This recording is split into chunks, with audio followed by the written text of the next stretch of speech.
Saya boleh sibuk, nggak dapat semua hadis Nabi, tapi anak saya mesti mendapatkan yang luput dari saya. Saya boleh nggak mendapatkan semua Quran, tapi anak saya mesti ada yang jadi ahli Quran. Cara berpikirnya siapa yang akan menjadi kebanggaan di akhirat nanti? Di dunia itu semu dunia itu. Jadi sementara aja, nggak pasti sifatnya. Perbedaan status sosial itu hanya istilah-istilah yang disematkan manusia saja. Ini kaya, ini miskin, ya kan? Yang ini punya jabatan, yang ini biasa-biasa. Itu istilah manusia. Toh pada akhirnya semua kembali ke tempat yang serupa. Dan menariknya begini, yang kaya, yang punya jabatan, tetap di akhir hidupnya pengen punya gelar yang sama dengan yang miskin. Atau dengan yang disebut miskin. Maaf, kalau ada orang disebut miskin meninggal, di papan nisannya ditulis apa? Di papan nisannya ditulis apa? Almarhum. Yang kaya juga kan pengen sama disebut almarhum. Iya kan? Tuh. Jadi nggak ada bedanya setelah berpulang itu. Perbedaan itu hanya di amal saja. Itu poinnya. Maka kalau ada yang mengharapkan orang tua, cita-cita membanggakan anak di dunia, boleh-boleh saja. Tapi patut diingat, itu sementara. Anda silahkan sekarang sekolahkan setinggi-tingginya. S1, S2, S3, S4, kerupuk 3, silahkan. Mau dalam negeri, luar negeri, mau di Nagreg, mau di California, mau di Chicago, di Chicago, di Singaparna, Singapura, silahkan. Itu pilihan. Tapi saya cuma mau katakan begini, itu sementara. Dan persaingannya tidak istimewa. Karena jangan pun Anda yang beriman, yang belum beriman pun bisa melakukan itu. Apa yang dikira yang hebat matematika itu anak Anda saja. Anak orang lain pun bisa. Halo? Apa Anda kira yang jago fisika itu anak Anda saja yang beriman? Yang belum beriman pun bisa. Ya. Jadi perlombaannya itu rata semua. Dan gak ada yang istimewa. Sekarang kadang bingung ya. Kenapa sih yang di dunia itu terlalu diistimewakan gitu? Mengistimewakan yang hilang itu gak ada kerjaan. Mengagungkan yang hancur, yang sifatnya fana, rasanya biasa. Apa yang mau dibanggakan sih? Dan yang paling menarik tuh begini, ketika meninggal gelarnya pengen sama dengan yang dianggap ringan atau rendah status sosialnya itu. Tadi kalau orang miskin meninggal gelarnya apa? Ternyata yang kaya pun pengen sama almarhum juga. Kalau rakyat yang meninggal di papan nisannya ditulis apa? Almarhum. Ternyata pejabat juga pengen begitu, sama juga. Saya belum pernah dengar nanti kalau saya meninggal tulis gelarnya Almaun ya. Gak ada. Tetap almarhum juga. Jelas ya? Nah, maka yang dipikirkan tuh perlombaan yang sejati itu begini. Perlombaan yang sejati itu adalah perlombaan untuk kehidupan yang abadi yang gak fana lagi. Jadi kalau pada saat itu unggul selamanya karena gak ada kematian lagi setelah itu. Itu yang dimaksudkan hadis Nabi. Kalaulah ada dunia ini punya nilai walaupun itu hanya bagian dari satu sayap nyamuk saja, ya, tentu tidak akan pernah Allah memberikan itu semua kepada orang-orang yang ingkar kepadanya. Ya. Karena kalau diberikan nggak adil di situ. Ya. Karena itu sifatnya fana, ujian saja, pada akhirnya kembali. Nah, Abbas itu mampu membaca itu. Ini kehidupan sejak di zaman jahiliyah loh. Awas ya. Jadi risalah Islam itu membimbing pengikutnya, umatnya untuk berpikir lebih cerdas, visioner. Makanya jadi muslim itu mesti cerdas. Beriman itu membuat Anda lebih pintar. Saya tanya begini ya, maaf ya. Sekali lagi mohon maafkan saya kalau perumpamaan ini kurang menyenangkan. Kalau ada yang abadi dengan yang sementara, Anda pilih yang mana? Masa?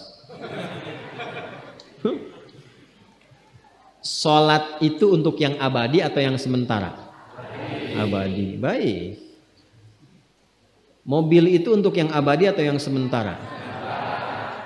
Pilih yang abadi apa sementara?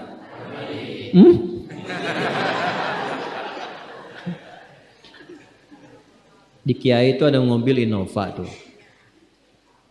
Siapa yang besok memilih tidak sholat subuh? Pilihannya pilih Innova atau pilih sholat subuh? Yakin? Kalau saya pilih Innova dipakai untuk mengantarkan sholat subuh. Nah, itu lebih bagus. Ya. Jangan dipotong sampai situ ya. Ya bisa aja kita pilih Avanza, bisa pilih Ferrari, bisa pilih Pajero ya. Awas yang punya pabrik Innova, Anda potong royalti kena. Paham? Abbas itu begitu. Anak saya mesti dipanggil di akhirat. Dan semua penduduk langit dan bumi menyimak itu semua. Diviralkannya di akhirat. Viral dunia itu sementara, internetnya diputus gak viral lagi. Kadang-kadang yang viral kemarin kan sekarang gak ada lagi, ya kan? Yang viral tahun lalu sekarang sudah gak ada, ya kan? Jadi belum selesai kehidupan sudah hilang juga viralnya. Akhirat itu selamanya.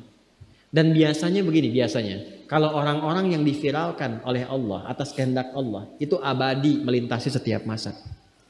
Jadi ada yang viral karena berita, ada yang viral karena doa dan kehendak Allah Subhanahu wa taala. Itu yang diviralkan langsung atas kehendak Allah itu melampaui zamannya. Makanya kisah ini pun bertahan sampai sekarang. Nah, Abbas itu berpikir, saya boleh sekarang jadi pebisnis pedagang, tapi anak saya mesti menguasai apapun yang pernah diajarkan oleh Nabi. Maka anak kecil ini sejak dini mengikuti Nabi. Sejak dini lekat dengan Nabi. Maka ketika Nabi tidur pun itu ikut berkunjung karena keluarganya. Nah, inilah yang didapatkan oleh kita hadis tentang bangun tidur. Jadi hadis tentang bangun tidur itu diriwayatkan oleh anak kecil yang umurnya belum genap balik. Main-main ke rumah Rasulullah, ke rumah bibinya Sayyidah Maimunah, ingin tahu bagaimana cara bangun malamnya Nabi. Itu diikutin sampai dilihat gimana bangunnya. Duduk dulu, kata beliau duduk dulu. Kemudian mengusap dengan bagian tangan yang diduga bersih untuk menghilangkan bekas ngantuknya. Setelah itu membaca khawatimah surah Ali Imran. Kemudian thumma dhahaba ila syanin mu'allaq, ke tempat tertutup, fatawadda, itu kan? Nah, itu ada semua rangkaiannya, itu ditemukan nanti di hadis riwayat Abu Daud, di Sunan Abu Daud. Nomor hadis 1367. Itu hadis tentang bangun tidur, ya, cara bangun tidur sampai sholat malam. Masih ingat teman-teman kalau kita bermakmum begini dan ada imam satu dan sudah pasti satu imam, ya kan? Makmum berapa? Satu boleh? Boleh. Dua boleh? Tiga boleh? Empat boleh? Jadi imam berapa? Makmum? Empat. Laki-laki imam makmum? Imam, baik, bagus ya. Nah, dan imam kan laki-laki. Kalau perempuan imam untuk perempuan kan? Laki-laki untuk perempuan dan untuk laki-laki. Fokus ini. Kalau satu begini, satu laki-laki, kemudian di belakang laki-laki. Ini kan posisinya boleh sejajar kan? Ya kan? Yang imam ini, makmum ini kan? Tadinya di belakang, tarik begini sejajar. Ini yang meriwayatkan anak kecil yang belum balik itu. Itu riwayat Ibnu Abbas. Satu paket. Termasuk sholat, kemarin kan kita tarawih kan? Sholat malam. Yang dua rakaat itu kan? Ya, sholat malam yang sampai 11 itu, tambah khafifatain 2. Itu riwayatnya ini.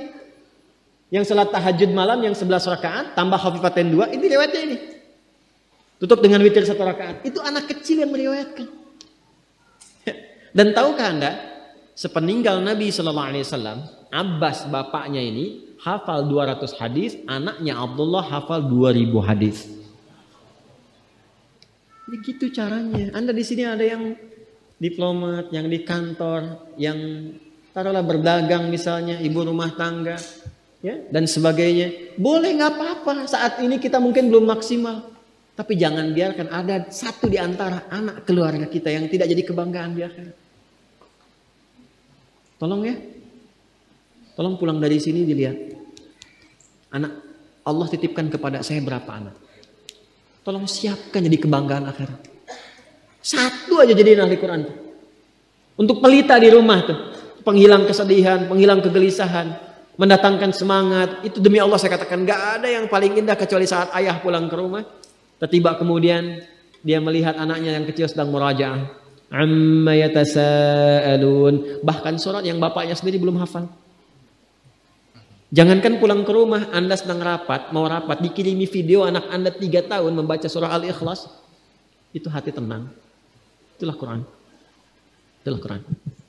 Maka belajar dari Ibnu Abbas ini, apa yang terjadi ketika orang tua mampu memfasilitasi anaknya demikian, sekalipun orang tuanya tidak mencapai apa yang diraih oleh anak, tapi orang tua mewarisi setiap pahala yang dihasilkan dari anak itu.